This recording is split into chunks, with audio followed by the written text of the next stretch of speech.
This square is yours. Over there is now. You're just a pawn on Babylon's game board.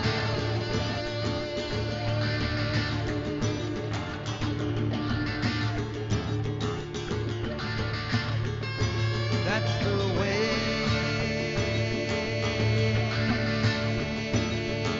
it is. The way it is.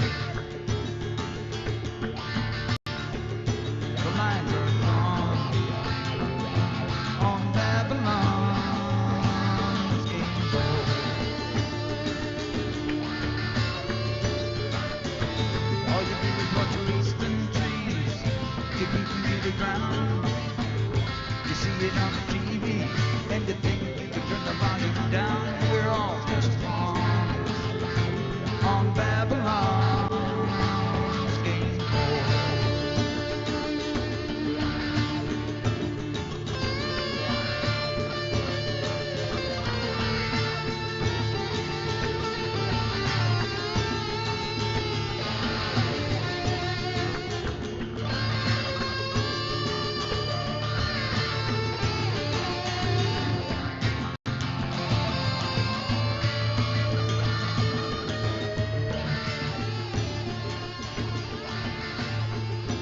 Go hide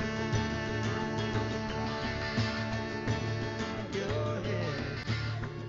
O Torongo, mighty jaguar, come, come, mother sister jaguar, rub up against us. Let us smell your fur.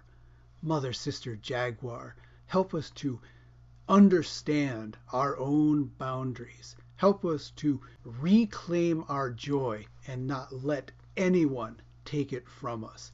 Mother sister jaguar, stalk our circle and help us to set these strong boundaries to be fearless warriors. Mother sister jaguar, come, bring with you the spirit of the cacao. Welcome, welcome, welcome to another edition of the Jaguar and the Owl, coming to you from the Wandering Owl in Jackson, Michigan. I am James Stovall, known to some as Two Snakes and to others as Shaman Jim, and I'm your host tonight. I have a wonderful interview coming up in the show tonight. Our guest is Sarah Kerr. Sarah is a death midwife and celebrant. It's an amazing interview, and I know you're all going to be really impressed by it, really excited. And Sarah is just a phenomenal person to talk to. I'm really impressed with all the work that she does. And she gave me a really good suggestion, too. If you're listening to this on Pair X Radio, or even if you've downloaded it from iTunes, go to thejaguarandtheowl.com and you'll see that we have set up a mailing list. And that way you can enter in your email address and you can be updated to upcoming shows and upcoming guests. And I'll give you a heads up right now. I think some of you have heard already. I talked about it recently several times.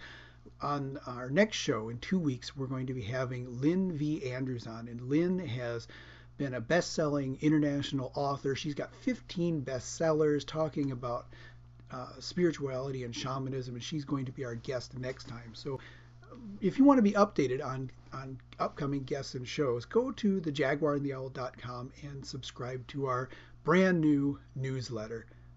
And the opening tonight, I wanted to call on Jaguar in the spirit of the cacao because 2 shows ago, I think it was 2, we had on Brian Hornbeck, and Brian and his girlfriend Lori just came to the Wandering Owl this past Saturday, and we had the most amazing ritual. They did the chocolate ceremony for us, authentic Mesoamerican traditions for making hot chocolate, the properties of the chocolate. We talked about medicinal properties, and then did some journey work that was so profound, so powerful. And if you missed out on it, man, you missed out on a lot. But Jaguar is central to a lot of those myths and traditions, and the Jaguar spirit was here so strongly. So many people saw or felt Jaguar. It was just amazing. And so I wanted to give an additional thank you to her as part of the opening of the show.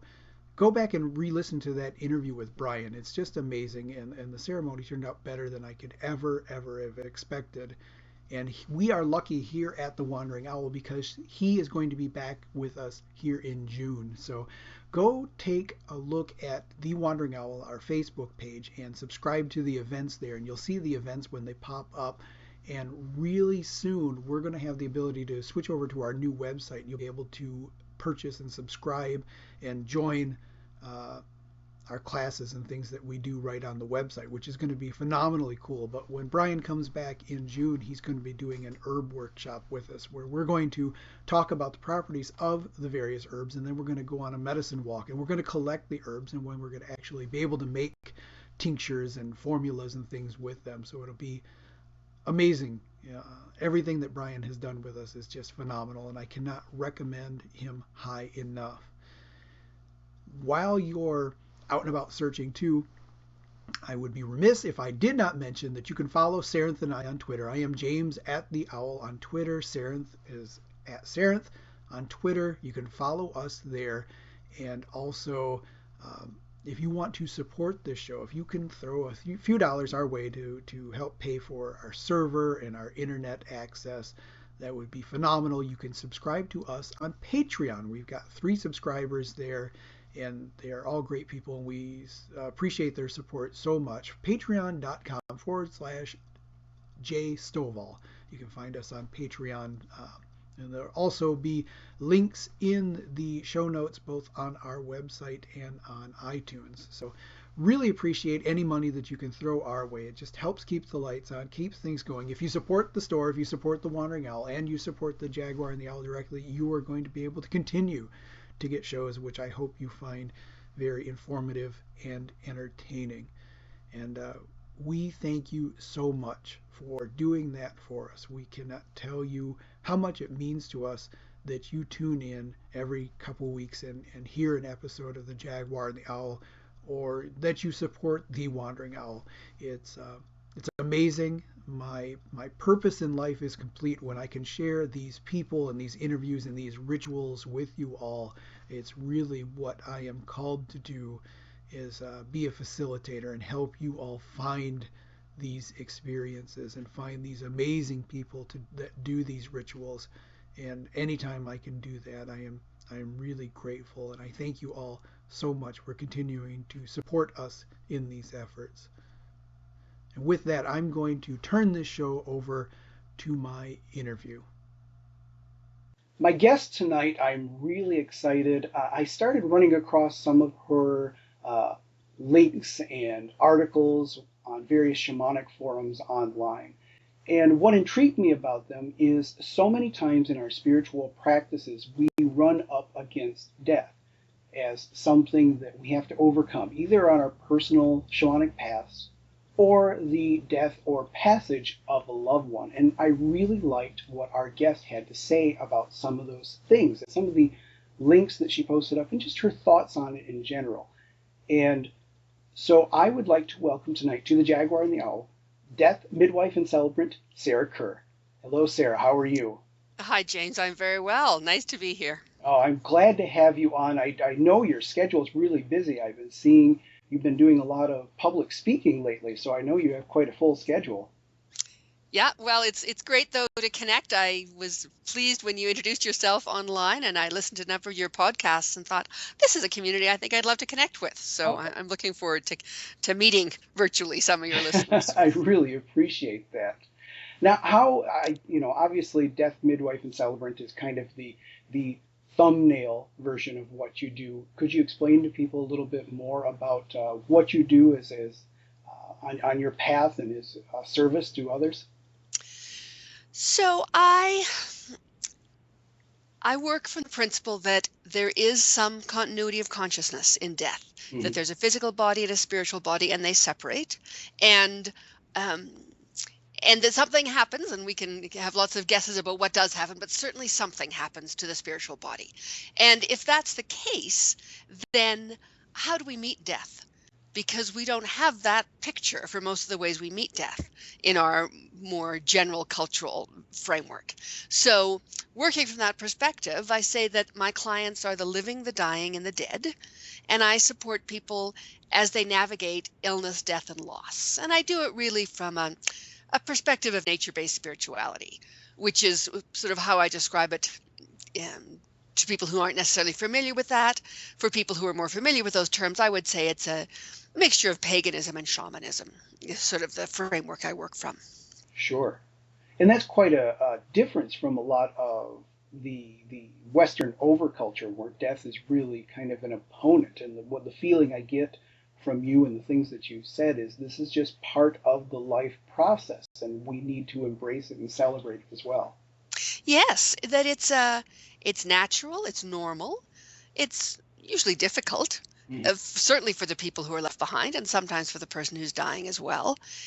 But it's not a problem. It's not a mistake. We're all going to die. The question is when, and we really don't have control over that. But what we do have control over is how we meet it. And so one of my big inspirations is a man named Stephen Jenkinson, and he talks about the fact that the mark of a good death is that it's a village-making event.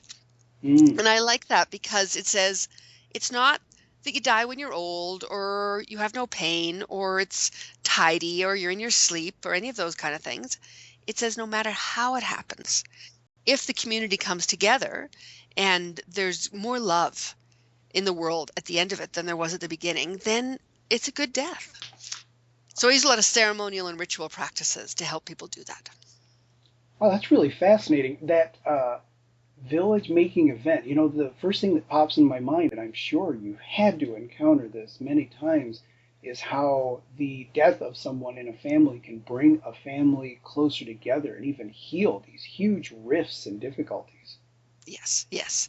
And that death can be healing. Sometimes curing isn't possible, but there can be profound healing. There can be forgiveness and reconnection and deepening of relationships and a more fluid flowing of love, even as someone is leaving this physical world. That's really beautiful. So I realize this is probably not a typical scenario, but if you'll forgive the use of that word, what does a typical celebration look like? You know, as you say, there isn't a typical one. I work with dying people and their families. So in that case, my clients are pretty usually midlife women whose someone in their family is dying, often their husband or their parent, and they're the moms. You know, they are used to looking after everybody. So they're the hub of the wheel, and they're tracking how their kids are going to handle it, and their grandchildren, and the aunts and uncles, and you know, their husband's friends. They know that everybody in this situation is going to need help at a spiritual soul level, but they don't necessarily know how to do it. And they're so close to the dying person, they can't do it. So that's generally who those clients are when I'm working really directly with dying people and their families. So I often meet them in the few months before, when it's really clear where the diagnosis is leading, where the illness is leading generally.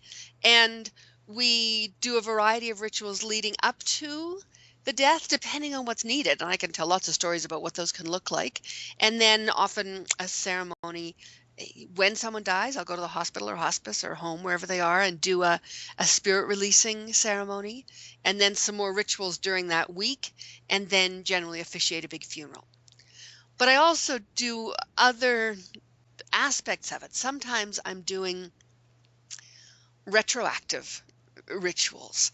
Say a death happened any number of years or decades ago, and it wasn't met properly, and people are still carrying an unresolved grief or an unresolved pattern of energy around Sure. that. So we do the ritual again, we do the funeral again, or we do it the way it should have been done. So I do that with often people who's either had themselves stillbirths or infant death, or whose siblings came into the world and didn't live very long. And as young children, they weren't really supported to meet it the way they needed. And all these years later, they're still carrying that. And then the last thing I do is pet euthanizing ceremonies. So, our pets are members of our family. Sure And are. when they die, they need that same kind of love. And the remaining family needs that love. And those are especially powerful with little kids because it's often the very first time they've met death. Oh, right. And being able to give them a model that's safe, that they can engage with is really profound. Yeah, and setting a standard that they'll be able to carry forward and outward into the world, and a different way of looking at it, not fearing it, and even being able to teach others that same skill. Yes, exactly. And that's a common response I get from my clients, adults and children, that they'll never look at death the same way again.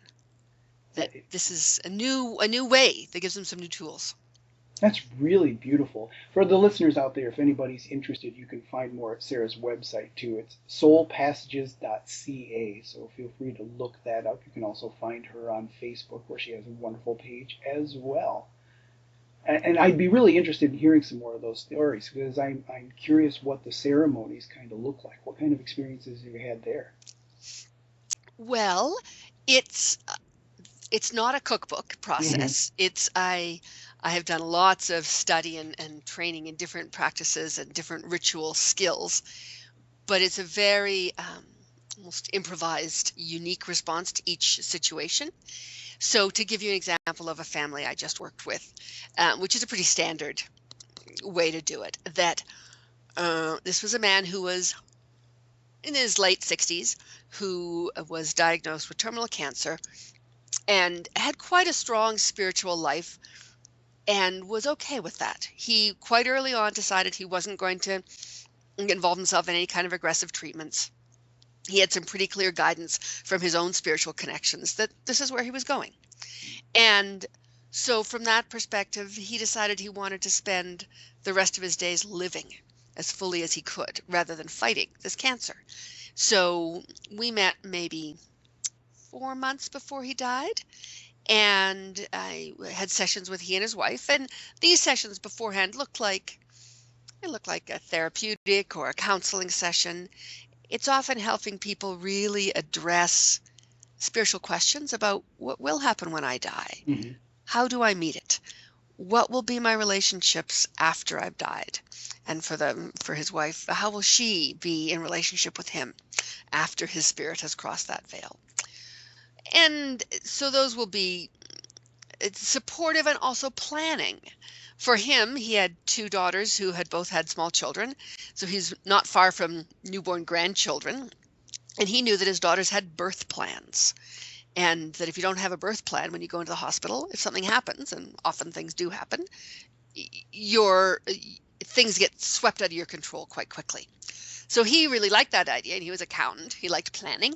So we worked a lot on his death plan. Where did he want to die? How did he want to die? What kind of interventions did he want? So that gave him a way to engage actively in it. He wasn't just passive, waiting for this to happen to him. He was making choices about how he was going to do it. And he was also very clear that he wanted his death to be a gift to his children, a lesson, really the last great lesson he left them with. And so that gave the whole process a kind of nobility. Instead of, as I say, being a victim of this, he had a job to do, and that was to die well, in whatever that way that meant to him. So for him, that was being really clear with all the people in his life about getting together with them and telling them what mattered about them to him, telling them he loved them, and clearing up any unfinished business, any apologies, any gratitudes, anything that needed to be said so that he could be clear. And sometimes with people, we'll actually do that in a ceremonial way. Mm-hmm. He just did it on his own. And then there was another meeting when his daughters, who both lived out of town, came into town, and we all met. And I gave them a kind of a map of my perspective of what happens when someone dies. So that uses both research from transpersonal psychology and near-death studies and all the psychological research around non-ordinary experiences of death, and a more spiritual shamanic map of what's actually happening to the spirit and how to engage with it. So that gave them a lot of support to know how to meet this. And so that went on for, we met occasionally over those months.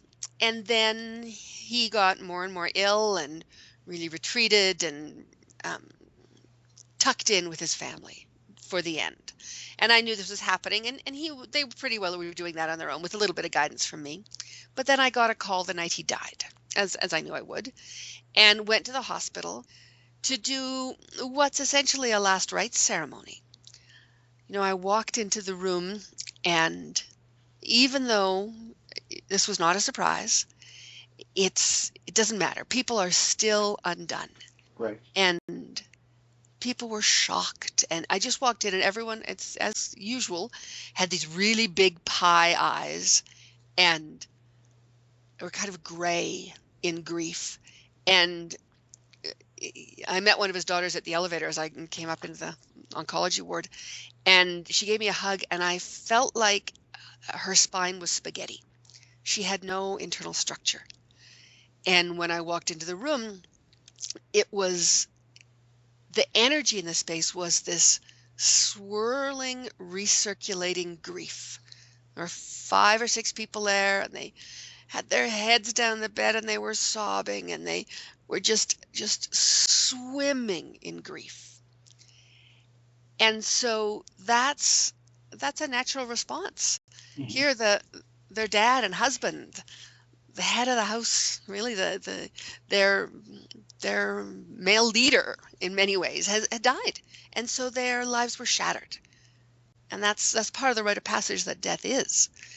And they needed just a little bit of help to be able to put enough structure back into their lives to be able to start moving forward, and to move that grief out.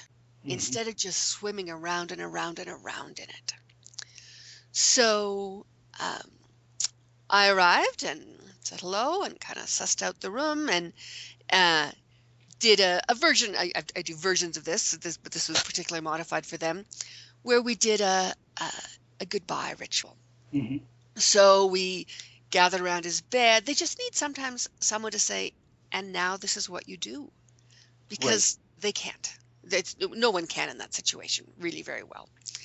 So we opened the space, we made some prayers, I brought some drums and rattles and used those, really started to give the space energetically some structure, and then I invited each of them to call their ancestors. And so we went around one at a time, and they each named the people they loved who died. Mm. So we started to put this death in a bigger context. Yes, he had died, but so had other people. And it was okay. They could live with the death of these other loved people. So maybe they could actually live with his death too. It started to make it a little bit bigger. Grief can be really universalizing. It feels like that's all there is. This says, oh, there's a bigger world. So we called the ancestors. And then I had a thermos full of warm water and a bowl and some lavender essential oil. And one at a time, starting with the people closest to him. So I always went in order. His wife, then his elder daughter, then his next daughter, then the eldest daughter's partner, next daughter's partner, like down the line. Mm-hmm.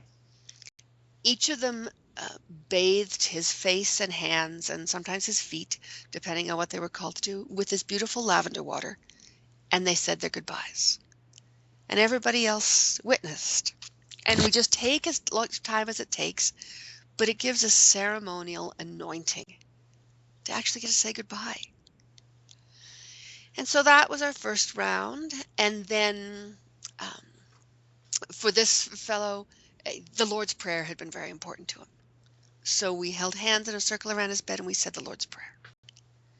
And then I did a spirit releasing ceremony.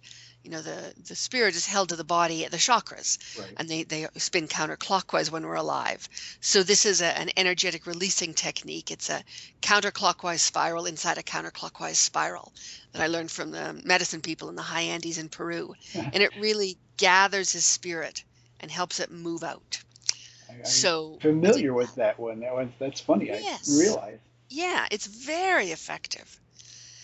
And then each person anointed the top of his head with lavender oil, with rose oil, really to seal his body, Mhm. and to mark the closure. But he was gone at that point. And then the last thing we did was to do another ceremony that really established this family, this configuration as the new family. He was no longer physically part of it. Mhm. And so they established themselves as the new circle of who their family was. And that took maybe, I don't know, an hour and a bit. But by the end of it, that ocean of grief had moved, and the grief had been applied in service to his release. It was helping him on his journey instead of just swimming around and around. And as they each got to speak, and each got to anoint him, and we used the instruments, they got to use those tools to move their grief. Mhm. So that's one example. And then I went on That's to do more gorgeous rituals with the sounding, really. retreat, and then, but yeah, that's one example. It's just beautiful sounding, I have to admit. And the thoughts are just swimming through my head. There's so many things that I am curious about there. I'm jotting down notes and questions left and right here. But that is absolutely gorgeous, and I admire your courage and your clarity to be able to be called to that sort of path so well, and to just embrace it like that. Oh, thank you. It's a great gift. I mean, I see people at their most real. Sometimes they're in just exquisite grief, and sometimes it's exquisite love, but it's always so real and so true that really feeds me. Now, when the Peruvian traditions, that whole energetic interaction with the chakras, one of the things that came with my teachings when I was learning similar was we had the discussion with my elders about hungry ghosts, about those spirits that are still clinging to something. Now I'm imagining, since you've done so much work with the people leading up to that moment of passage, that's not really something that you have to worry about as much as it is with someone whose death is unexpected, or someone who hasn't confronted a lot of those fears and done a lot of that forgiveness and letting go process. Um, I have worked a lot in that realm too, of depossession work and assisting those who are stuck here. And sometimes my clients who are coming for a death from the past, Mm-hmm. sometimes that's part of what's going on there, Sure. that someone hasn't actually crossed over. So I know that world well. In my experience, the ritual work I do at a death prevents that from happening. Mm-hmm. That people get stuck here if they're not supported to cross. And this supporting that we do with the family guarantees them the passage across. That makes a lot of sense. Now, would you say in the modern context, this is something, and you can feel free to disagree with me. I don't mean to sound mean or judgmental, but in my experience, a lot of the modern clergy that you're going to see at funerals and passages, they are just not equipped with the true spiritual work that needs to be done in some of these circumstances. They're very good at the words, and some of them are even good at the psychology, but there's a lot of them that are not as well versed in the spiritual components as I would like. I don't know. I can't comment. I've never been at the bedside with any other clergy person doing this. I really feel like most, if not all, healthy spiritual traditions and spiritual systems have an understanding of what's going to happen. Now, it may not be known to all participants in it, and it may not be actively engaged, but the wisdom is within the system. And so it's there. I think what, if anything, the clergy that I have been connected with are lacking are the ritual skills to engage the living in the process. That they know the words and they know the prayers, but somehow, I'm talking Christian Right. versions. This is all I've had experience with. They don't have an understanding of how to choreograph and conduct the energy and intention of all the participants, of the living, of the dying, and the ancestors, and the spirit beings who are the accompaniment, the psychopomp beings who support people to cross over. It's like conducting an orchestra. You need to get all those working together, and of course the spirit beings really know what they're doing, so we're following their Right. lead, but we're creating the intention and the movement of energy and consciousness to the extent that we can direct the family and the dying person. And that's where I find clergy often don't have skills and are very interested in these practices.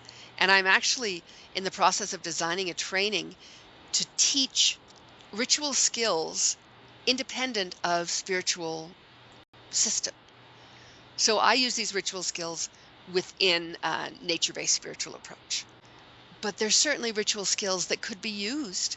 A Christian clergy person could use these same practices and wrap them up in a Christian religious language with that iconography and those prayers and that music, or any other kind of clergy person could. So I think there's a lot of overlap possible. I would agree with you, and thank you. That was very eloquently put, much more so than I put it. So I appreciate that answer very much. When you talked about how each ceremony is a little bit different, do you work with specific guides, or is that just an intuitive process for you? I don't know that there's a difference between those for me. Okay. I when I began this work, it started through dream work, where I was being given complete rituals to do on people's behalf, fully formed in dreams. Wow. A direction, like, this is what you do. And my dad had a stroke, and it really started around the rituals that he needed. And he's still alive, but he's quite compromised and needed a lot of soul support. So that's how it started. I'm also a visual artist, a sculptor and a painter, a textile artist. And I have a similar experience when I'm making art, as well as when I'm making ritual art, that it's interesting to really articulate the process.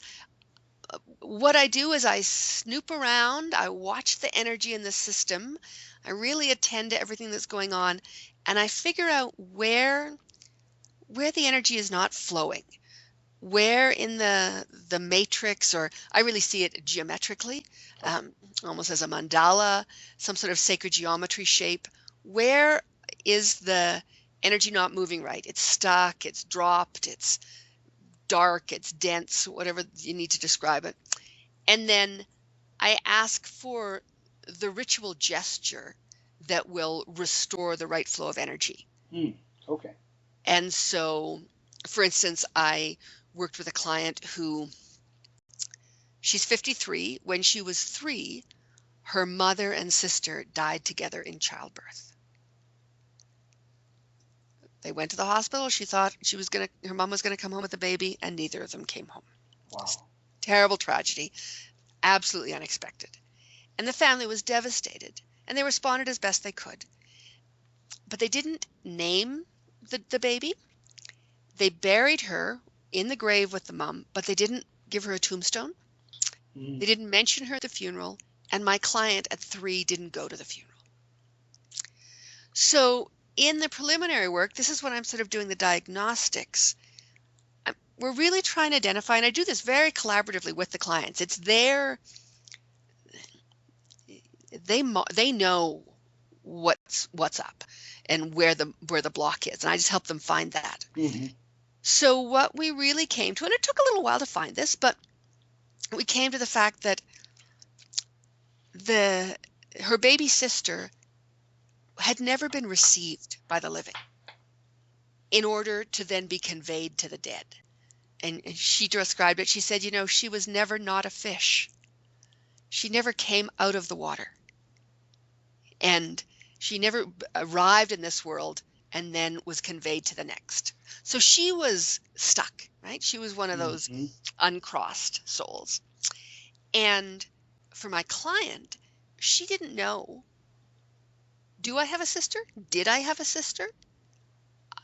When people say, well, how many siblings do you have? She didn't really know how to answer that, right. Even after 50 years, because her sister had never been put on the map of the family. Mm-hmm.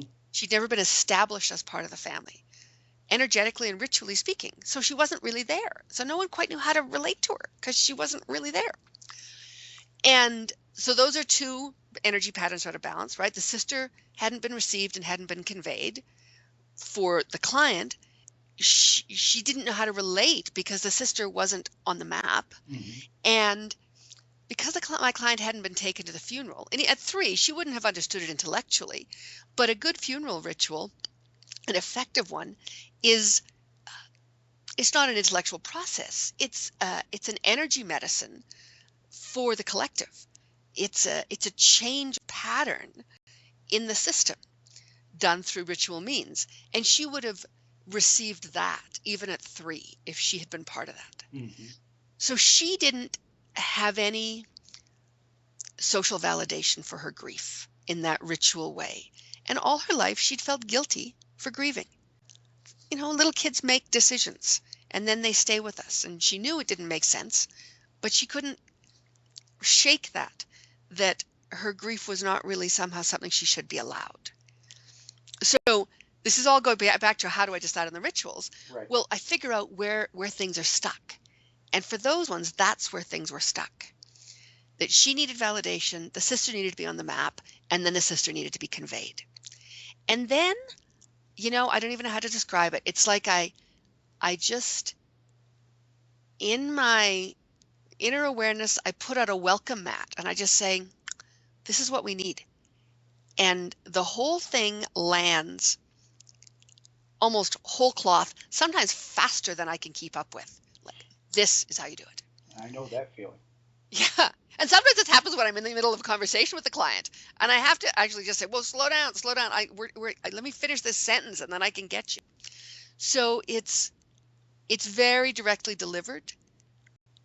And of course, because I've done it enough now, I have parts of it. So it'll be, you do this part and then this part, and then here's a new part. So it's putting together what I have in my system, but it's very clearly transmission. That's really amazing. Now, that makes complete sense to me. And do you get that thing happening sometimes where you're explaining the transmission as it's coming through and the ceremony that you're seeing in your mind's eye and your intuition, and their faces just instantly transform? Do they feel at that moment as well? Yes. Yeah. And it comes so fast. Sometimes it's like a dream, right? The whole image lands, and then sometimes I have to work a little bit to get that energy pattern into words to deliver it. And as I do, when it first happened with clients, I used to say, well, here's an idea, and we don't have to do this if you don't want to, but it's a suggestion, it's a place to start. And I didn't want really to be so almost directive about it. But nobody ever wants to do anything other than that. So I just say, well, here's what I'm seeing. I don't sort of couch it so carefully anymore. I say, of course, sometimes we'll modify it, but it's usually pretty spot on to what we do. And yeah, they hear it and the bell rings and they know it's the right thing. And that's how we evaluate everything we're doing, is if they have that knowing, then that's where we know where to move forward.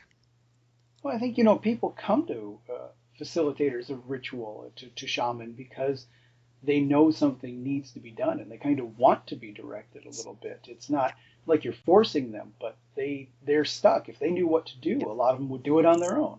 Yes. Yes. Yeah. And they really, I think of myself as like a bus driver.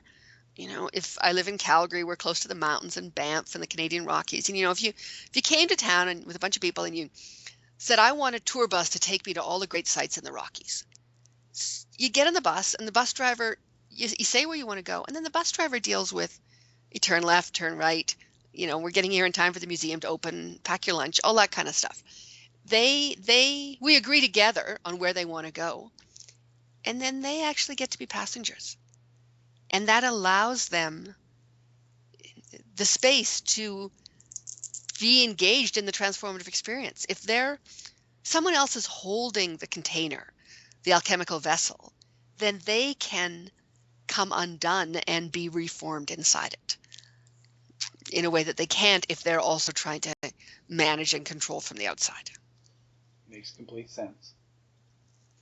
Now, Sarenth and I should say, I'll include Sarenth in there, we are very strong advocates. I think about, I don't know, probably looking at 3 or 4 years ago now, I really got introduced to ancestor altars.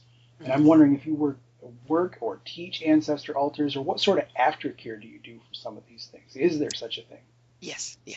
After and before. So, all my clients are different. Mm-hmm. They're my clients and then there are my students. And I use those more with my students. Okay, sure. Clients, my experience with clients is they come and they want this, and then they kind of go. I haven't had a lot come back for kind of follow-up work. There's certainly lots of things we could do, and even just in terms of ritual, but I've been at this 3 years, and they have pretty much consistently, we do the final funeral, we wrap it up, and then I don't very much hear from them again. Okay.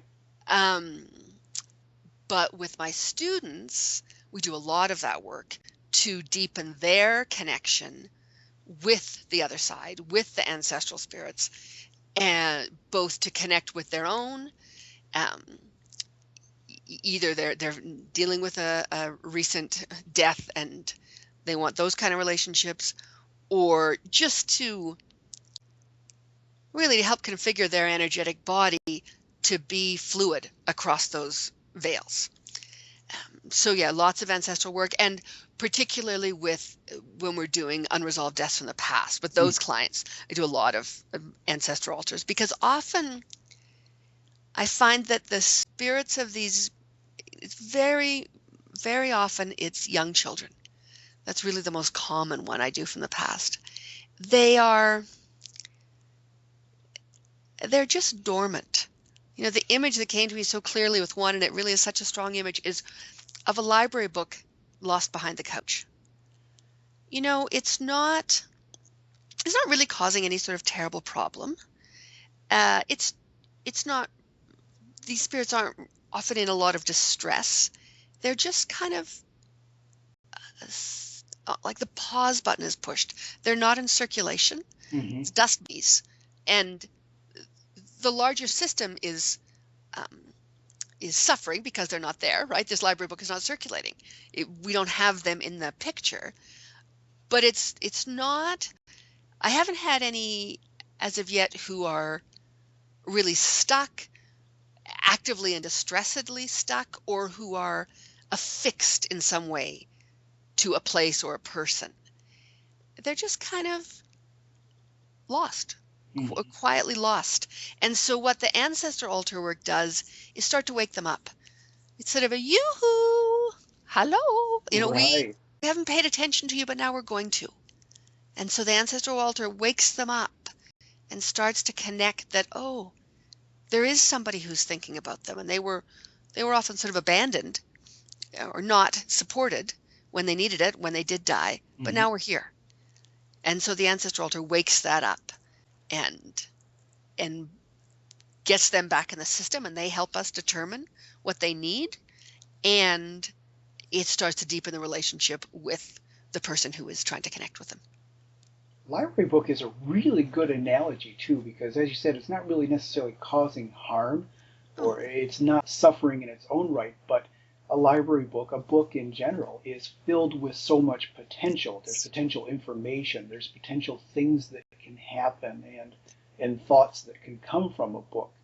And the ancestors tend to be like that as well, where there's so much activity that can come from them. There's so many thoughts that they can generate. There's so much connection to be had there, but it can't be had as they're hiding behind the couch. Yeah.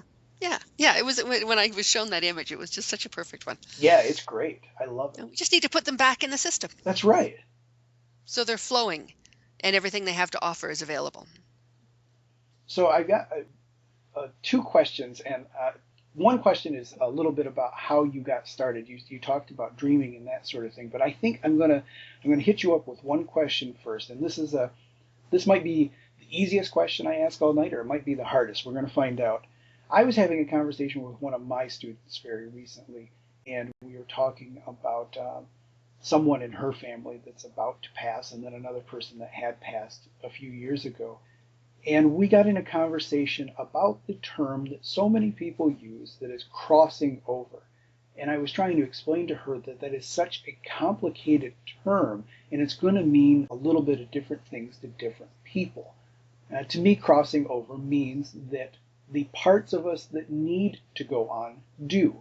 And there are always parts that are going to be behind, and those are I don't want to call them shadows, because that implies a negativity, but like a hologram of you. But the part that's really important has gone on to do what it needs to do. What does the term crossing over mean to you? It's not a term I use a lot. Okay. I use the word die. Okay. I find that in a culture that is so euphemistic about death, Mm-hmm. that it's just better to say it. Okay. Because there's something profoundly healing. And often in my early meetings with families, sometimes when the whole family's there at the first meeting, it's the first time anyone's ever used that word. And that's what's going to happen. And so you got to get ready for it to happen. So I use the word die. That's kind of embracing the taboo in a way. So that's really good. Yeah, and it, crossing over, pass, they're all, yes, they're a more accurate description. Well, I don't even know if they're more accurate, depending on how you define die. Right. But they run the risk of a little bit of spiritual bypass, that you jump right to the transformative spiritual aspect of it without actually being true to the grief and the loss. And someone is going to die, and that's going to hurt in most cases. Very and so good point. So that's, on one hand, I use the word die, and I use the word funeral. And just because I think there's value in naming the truth of what's happening, so that you can't avoid it. And I do it with a lot of delicacy and diplomacy and tact, but I don't dance around these things. Right. So, but as to what is happening, the image I use with most of my clients is this idea of a river, right? And it was introduced to me as an Ojibwe understanding. It's common to many traditions that death is crossing a body of water. Mm-hmm. And in this understanding, when we die, we find ourselves on the shore of a river, on the beach. And there's a sandy beach, and there are footprints of the people who've died before us. But they're not there. They've crossed the river. And on the other side of the river is the village of the dead. On this side is the village of the living. We're all one big village, and death is a change of neighborhood. You don't leave the village, but you do move to a new part of the village. And that when someone dies, getting from one shore to the other requires the support of those on both shores. So as the living, our job is to call out to the ancestors and say, hey, she's coming. Come down to the shore. Get ready to meet her. And also to build a canoe out of our love for the person to travel across in and to propel that canoe with our grief. And that's why paddles are shaped like tears. So for me, the effective ceremonies at and around a death convey the person across. They build a canoe out of love. They use the grief as fuel. We launch it and send it the first half of the way, and the ancestors reach out with their love and they pull it the next half. So the person has moved from this realm to that realm. And we have the term rest in peace. Mm-hmm. We know that you get to a certain place there. The dying and being successfully dead are not necessarily the same thing. Sometimes you need a little help to get across. And sure. So from my understanding and my experience of it, Jung talks about individuation and how we, as you grow and mature and get clear about who you are, and I start to know who I am, what's my stuff, what's not my stuff, and I start to take responsibility for my own stuff, not getting tangled up in other people's stuff.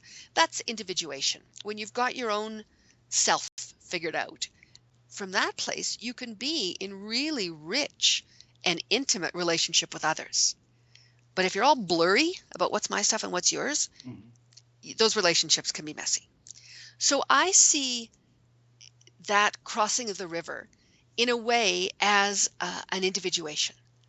It's initiation. It's a rite of passage that's not complete until a person lands on the other side. And when they're there on the other side, and the people on this side are fully here, right? They're not reaching out trying to get them. Mm-hmm. We're here, they're there. From that place, good relationships can happen between the ancestors and the living, because everybody's where they're supposed to be. It's like the story I told of the baby who died. My client couldn't find her to be in relationship with her because she was stuck. She was behind the couch. She was lost in a way. But as soon as we got her over there, then all of a sudden she became really present in her life and in her dreams and in her intuition and in her awareness. Suddenly she had a sister in spirit to be in relationship with. So I don't know if that quite answers your question, but my sense is that the spirit goes over there and our memories remain, but really they're not here anymore. They're there. And when they're fully there, then there's an opportunity for some back and forth interaction. Okay, I can see where you're coming from. I like that.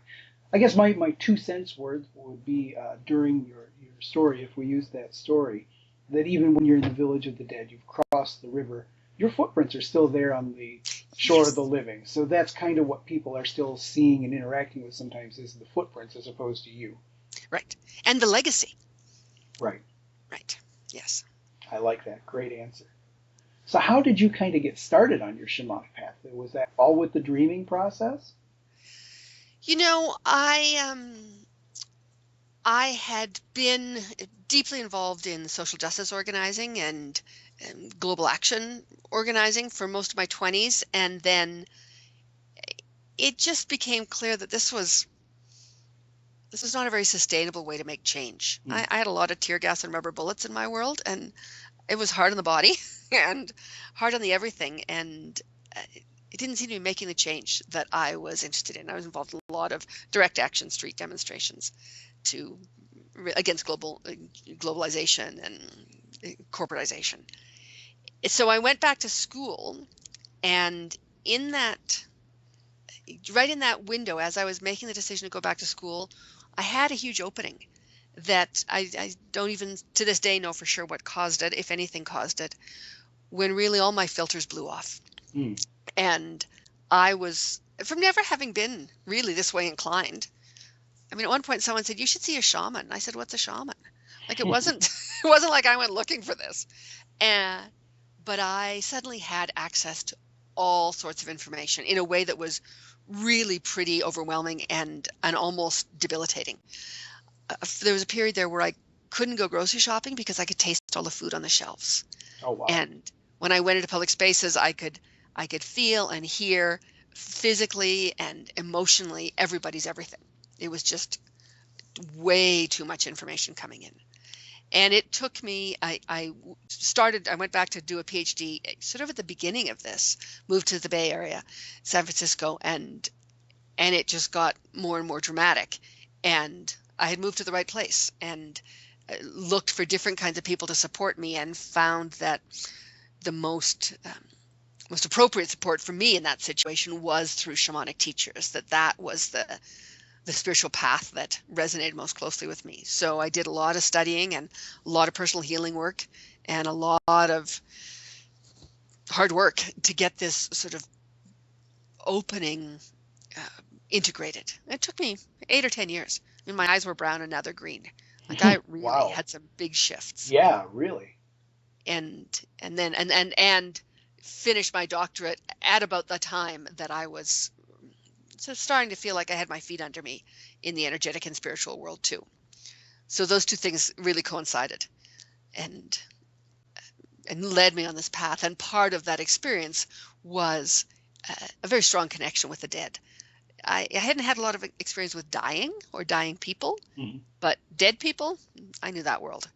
So this flowed out of that for lots of reasons. Wow, that's really amazing. It's quite a spiritual crisis, a shamanic crisis, as they would call it, just to hit you all at once for no apparent reason. I guess spirit really wanted you. Well, and I think I was particularly a hard nut to crack. I mean, I had a very strong, here I was in a PhD program, right? I was all geared up to write this super theoretical, academic-y, abstract dissertation that didn't include me. And it was just hard for me to receive the stuff that was happening. I didn't disbelieve it, but I would have these experiences. I used to say that most people live their life on a 1 to 10. I was at about 45 a couple of times a week. Like it went on for years. And early on, I'd have an experience, I'd write about it in my journal, and the next day I'd read it and I'd say, oh, well, I must have written that down wrong. That couldn't have been. So it took a long time for me to develop the space in my psyche to be able to hold these things. So I think they just kept pounding me until I let it in. Even though I wanted to, I just couldn't make it work. I didn't have the support of elders or of an initiatory process that would guide me through it. I kind of had to find it on my own. That can be quite a challenge in its own right, because when you don't have a lot of times that culture or the old elders to go to or people like that, you're called to these paths sometimes out of the blue, and then you have to sort your way through it and try to figure it out. And that is not an easy process sometimes. No, it was not, but it was profound and from this side of it, very healing and rich. But when I was in it, it was hard. Well, it's an amazing story, and I want to thank you so much for joining me tonight. My guest tonight again was Sarah Kerr, and she is death midwife and celebrant. You can find her at soulpassages.ca. And before I let you go, is there anything that you wanted to talk about? Anything, upcoming events, books, anything like that you'd like to talk about? I'm just putting together some training programs for next year, a series of weekend residential trainings, and then some online offerings really to be information sharing and skill building and skill sharing, because I feel like there are lots of us doing this work around helping the dead get where they need to go from an energetic and spiritual perspective, but we don't necessarily have the venues to be able to share our skills with each other and all improve. So I'm putting together a couple of ideas around that will be easy for people to engage in from wherever they live, and then some more extensive local trainings in Calgary, which for Americans is great because certainly right now anyway, the Canadian dollar is very low. So if people want to subscribe to my mailing list, I'll be sending information about that out in the next couple of months. Fantastic. That sounds really exciting. I'm going to check those out myself, that's for sure. Wonderful. Well, thank you again for joining me tonight, and I'd be glad to have you on again. All right. Thanks so much, James. I've enjoyed it and we'll be happy to come back. Well, as you heard, that was a great interview. I hope you all appreciated it as well. Thank you, Mother Sister Jaguar, for helping us to be fearless warriors, warriors without any enemies, because you have to have fear to have an enemy. Thank you, Mother Sister Jaguar, for bringing in the spirit of the cacao. Thank you all for listening. Thank you again to Sarah. Thank you to the gods, the ancestors, and the spirits. And we'll talk to you next time.